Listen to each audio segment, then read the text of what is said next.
So we definitely want to love one another, don't we? Did you have something you want to share, Vic? Yeah. Yeah, well, yeah, sure. Well, I think this chapter is a beautiful illustration of the relationship of the Father and the Son that we're supposed to have with each other. Because it's talking about, in verse 1 of chapter 15, it says, we're talking about the vine and the branch, and the Father, which is the husband, or the Creator. You can't have a vine and a branch without the Creator. Right. Okay. So you have the Creator, you have the tree, which is the vine, and the branch. He's the vine, we're the branch. So this is a beautiful earthly illustration, or a visible illustration of the invisible, which is spiritual, because we are in Him, and He is in us. That's the vine and the branch. But then it says, if we're not connected as the branch, if we're not connected to the vine, we can do nothing. It says it's cast into the fire. So there's a beautiful illustration. If we're not connected to Yeshua, the Father, we can do nothing. So it's a beautiful earthly illustration, the vine and the branch in the garden. Yeah. Yes. Yes. Thank you, Vic, for sharing that.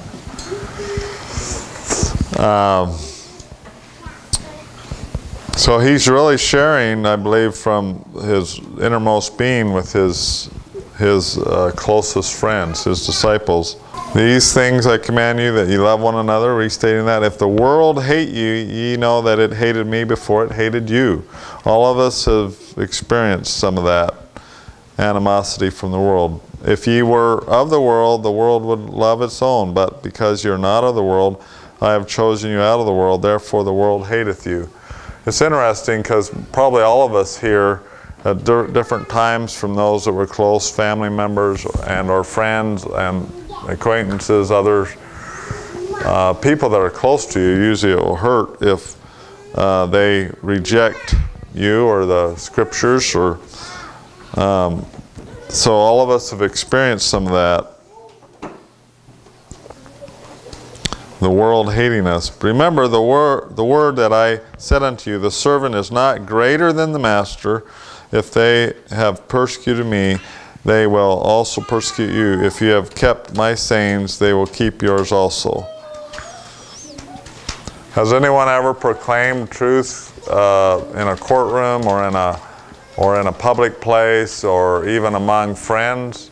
And it seems like you're the only one. It seems like there's the world, not knowing the spirit of truth and of peace, can ridicule you, and that's just part of being a friend of Him, Christ. He endured it all to clear to the cross. But all these things will they do unto you for my name's sake, because they know not Him that sent me. If I had not come and spoken unto them, they had not had sin, but now they have no cloak for their sin. So he's saying, for their disobedience of the commands of my words, they have nothing to cover it anymore. If I had not given them the commands and my words, then they said they would not have sin. So sin is transgression of the law. That's what it is. If he that hateth me hateth my Father also. Boy, that's a big one, to think that you would hate the Creator that created you. And we see that. If you want a real instance of the world, we'll see, you say, how could someone hate like that? We have people that have a living child in them that they hate enough to kill. You know, and not us here, but in the world, that's in the world, and it happens. Or there's people that don't love their children, and they abandon them, or they leave them. You know, you wonder, but it happens. So, you know, it's a hatred of in the world. If I had not done among them the works which no other man had did, they had they had not had sin, but now that they were both seen and hated both me and my Father. So he restates that again. He said because of their sin, their transgression, their disobedience of the law, of the commandments, then they hate me and my Father, because we're one. So they would hate, he said that, restated. But this cometh to pass in fulfillment of the law, of the word which was written in their law. They hated me without a cause. And it comes from Psalms. It says they hated me without a cause. But when the Comforter is come, so he's saying again, when the Spirit, the Comforter come, the Spirit whom I will send unto you from the Father, even the Spirit of truth, which proceedeth from the Father, he shall testify of me. So the Spirit of truth, the Comforter, will testify of him, and he came from the Father. And ye also shall bear witness, because ye have been with me from the beginning. So he's saying from the beginning of my time, where he chose them, they worked, and they came right alongside of him, that they've been with him from the beginning. That could also have even deeper meanings, I'm sure.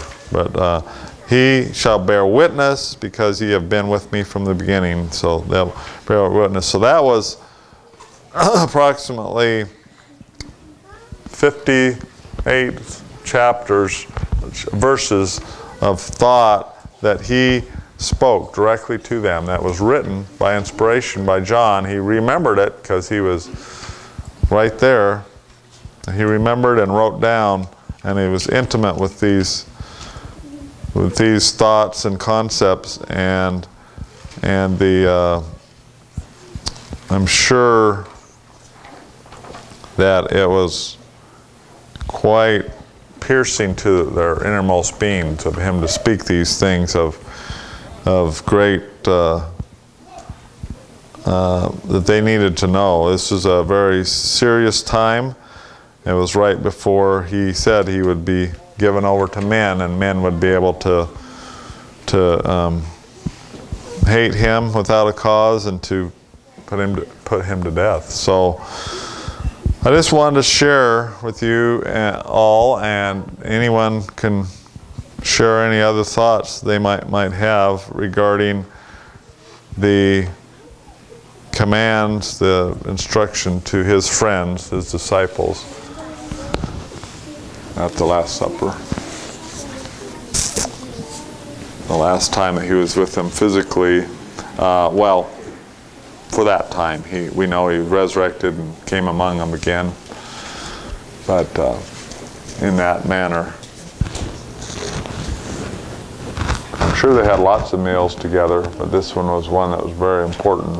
Really, probably one of the most memorable ones that they had. All the Gospels record it to different degrees, and John was real special the way he wrote it down. Yes, Victor. Verse 17 of chapter 15. For me to love you, Nathan, or to love my brothers and sisters is not an option. These things I command you, that we love one another. The branch and the vine and the gardener. The gardener here is Elohim, or Yahweh. As a gardener, why would we prune a tree? Not because we want to kill the tree. We prune it because we want it to produce more beautiful fruit. That's what Yahweh is doing with us. He's pruning us because he loves us. Sometimes we can prune each other by not being critical, but trying to bring correction out of love. So of all the things that's important here is love. And it's not an option. Right. Right. He restates it 3 or 4 times very clearly. Yeah. And when you go to a brother and sister in this agape love, which is the fruits of the Spirit based on Galatians 5:22 and 23, you can just see it's just a huge blessing.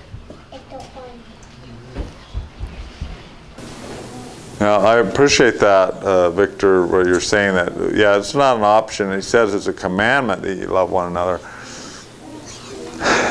You'd think it'd be a little more natural than that. But maybe because of our Adamic nature that we're born with, that sometimes we don't love when we should. It says, greater love hath no man than a man lay down his life for his friends. He was showing us one manifestation, one way of his great love for his brethren by laying his life down for his whole creation. We're all enjoying the blessings of that today. And that, you know, if he hadn't done that, in just one thing, just at the feast here, we'd be sacrificing animals. We'd be doing the same thing that had been done for thousands of years. But because of his great love and laying his life down and these things, that part has been fulfilled. That part has been greatly fulfilled. So how do you see it being congruent with when it says that I'm only going to be friends with you if you do what I say? Sounds like a fair weather friend. Doesn't sound like love. well, I think he, you know, I'm sure all of us will have a little bit different perspective or understanding of how that is, but he says, if you love me, you'll obey me. It's the same, I guess. You're unconditional love. You love them whether you're obeying you or not. You love your enemies. Yeah, I'm sure there's some discussion on how love and how he. We got some here. There you go. I guess we'll let you. We'll try to keep it, you know, brief, and then you, sir. Yeah. Just a quick chance at an answer. Friendship is a two-way street, right? So the scenario you're describing is that we've broken off the friendship. Because in this case, notice that he calls us friends, but he goes right back to calling it a master-servant relationship right after that. It's because it's both.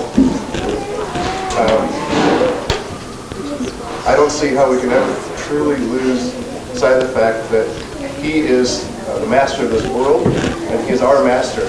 And we emulate him because of that, and we're to do his directions. So, I don't think any of us is going to argue that he doesn't feel friendly toward, even the wicked he feels friendly toward. He showers them with blessings. Right. And we can tell if we're friends with him by how we react to that. You can love somebody that doesn't love you, but you can't be friends with them. Is that kind of how it works? Because it's two-way, you're saying? Yeah, I think you could explain it that way. Go ahead. A couple things too. I think remembering it in context of changing from really bad people to really good people. And there was at one point he said that while you were yet sinners, he loved us, you see. So he extended some certain things to try to get our attention, and so hopefully we will reciprocate. Even in the Old Testament, I think there was, I don't know exactly the details, but someone was saying that, you know, he had faith, but he said it was something that was given to us in the first place. If we have faith, we have love, we have hope, anything, it's given to us in the first place. It's not, you know, we aren't of ourselves, you know, we don't make ourselves, he made us. Thank you. Some other thoughts, discussion? The last verse of chapter 16 in John says, "These things I have spoken unto you, that ye might have peace." I think that's kind of the bottom line, is when we know he loves us and we love him in return, we love him even not just in return, but just because he is our Father, he is our Creator. He says, "These things I have spoken unto you, that in me ye might have peace. In the world ye shall have tribulation, but be of good cheer, for I have overcome the world." So he is a very good friend, even to those that do not obey, because he says he will overcome the world. All right. Victor? I had a real test on what they're talking about 3 days before I came to the feast. There was some people that had said some things that were pretty caustic about me. Basically, it was an assassination on my character, which is totally off 180 degrees. I was out harvesting my grapes early one morning, and Yahweh spoke to me to go share my harvest with his family. So I chewed on that all day long. I didn't want, in my carnal, I didn't want to go because I didn't want to be rejected and I didn't want to deal with the confrontation. So anyways, that evening, Yahweh said I needed to go, and I says, okay, I'll go. So I got up early and I arrived at their home at 8 o'clock in the morning. I had a whole cooler full of fresh grapes. I had a bunch of pears and a bunch of apples. So I knock on the door, right? Not knowing what to expect. Well, I didn't get, nobody responded. Well, they were out milking their goats. So as I approached the lady, as I got closer to her, I said, I come in peace and love. And anyways, to make a long story short, I was there for an hour and a half, eyeball to eyeball, having huge discussions. And 99% of the conversation was by them. I was just listening. Yahweh said, just zip it up and listen. So anyways, to make a long story short, I said, well, I got all this fruit that Yahweh said to bring to you and bless you. They said, well, can we help you unload it out of your van? I said, sure. So anyways, we unloaded all the fruit. The lady went in the house and got 6 of her homemade muffins and put them in a wool sack and gave them to me. And gave me a hug and said, peace. And I left. Wow. Now, the real test was I willing to be obedient as a son? Go. That's right. In the spirit, I knew I needed to go. It was a test for me. But in my flesh, I didn't want to go. But because I chose to do what Yahweh said to do, everybody was blessed. So I went in peace, and I left with their peace. So I feel like Yahweh got a huge victory. Man, great. That's kind of what I think Bampa earlier said in the feast. Thank you for sharing that, Victor. That, you know, that, or Opa about, anyway, about what he said to the disciples about giving your peace, and if they accept it, then it remains. If not, your peace comes back to you and you go on. You've done your part. So that's what you were doing then, be obedient, and that was great. Because that same scenario could have worked out to not be that they had you leave in peace, but that's the way Yahweh had that turn out. Because there are times when you do your best and they don't maybe see the benefit of that, and they don't accept the peace. Yeah. So I think also, as sons and daughters, that's what Yahweh's calling us to do, is step up and kind of break the ice. What do we got to lose? The worst they could do is reject or say, get off my property. Doesn't matter. We've done what Yahweh says to do. And that's what he's looking for, who's obedient sons and daughters. Well, none of us, like Victor said, wants to be rejected, or it's not fun, but all of us have to be, I think, obedient. That's what Victor was stating. Opa? Yeah, the way I view this statement is that Yeshua's love, or Yahweh's love for us by giving us Yeshua, is like a contract. You know, there's a one-way contract and a two-way contract,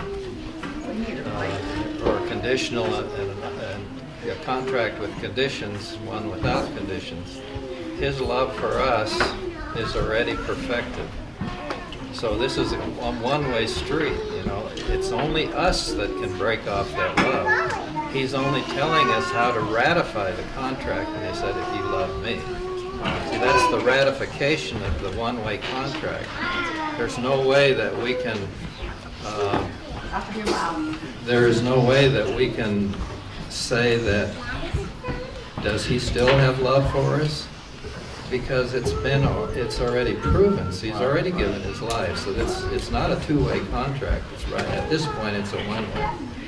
And so we can only ratify his love for us by loving him or keeping his commandments. That's a good point, and that was, I guess you could say, it was made manifest in what Victor said, is that he obeyed his commandments. He was sensitive to the Spirit. We just talked about the Spirit that he gave, the Spirit of the Father, the Son.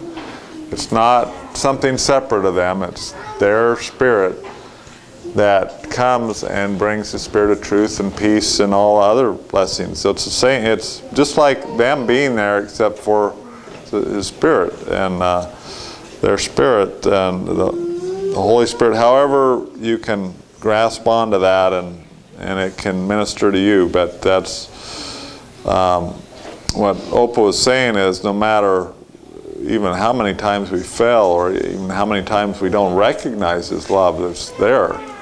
And we're the beneficiaries to be blessed by all that grace and love and mercy that He pours out. So hopefully we can understand that. The Father gets glorified.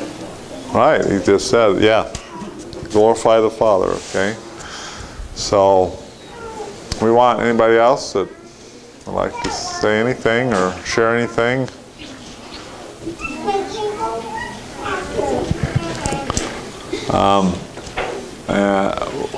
So if you think of anything that you'd like to share too, I thought we'd sing a couple songs. If there's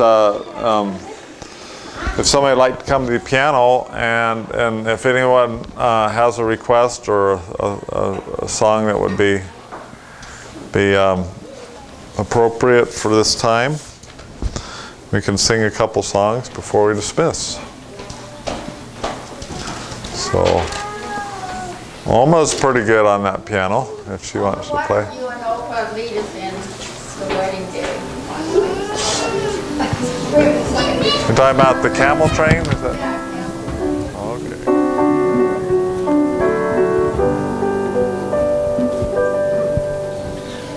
'Twas a day in early springtime by an ancient wayside well.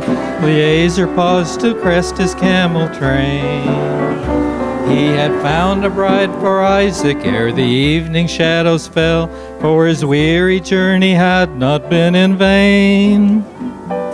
Oh, get ready, evening shadows fall. Don't you hear the Eliezer call?